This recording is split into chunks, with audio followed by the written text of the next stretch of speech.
விசுவாசத்துக்கு அடையாளம் என்ன? ஸ்தோத்திரம் பண்றது. அவன் தேவனை மகிமைப்படுத்தி விசுவாசத்தில் வல்லவனானான். விசுவாசத்துக்கு மூணாவது அடையாளம் என்ன?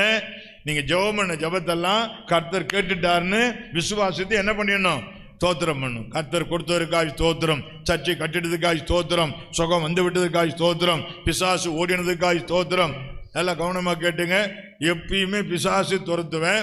துரத்த உடனே 2 தடவை 3 தடவைலாம் சொல்றதெல்லாம் எனக்கு விரும்ப மாட்டேன்.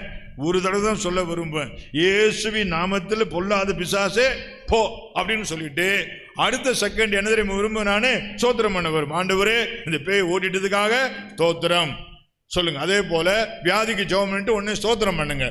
ஆமா, பிரச்சனைக்காக ஜெபம் பண்ணிட்டு உடனே ஸ்தோத்திரம் பண்ணுங்க. தேவைக்காக ஜெபம் பண்ணிட்டு உடனே ஸ்தோத்திரம் பண்ணுங்க. விசுவாசத்தோட ஸ்தோத்திரம் பண்ணுங்க. என்னன்னு ஸ்தோத்திரம் பண்ணுங்க? கர்த்தாவே என் ஜெபத்தை கேட்டதுக்காக ஸ்தோத்திரம், கொடுத்து விட்டதற்காக ஸ்தோத்திரம்,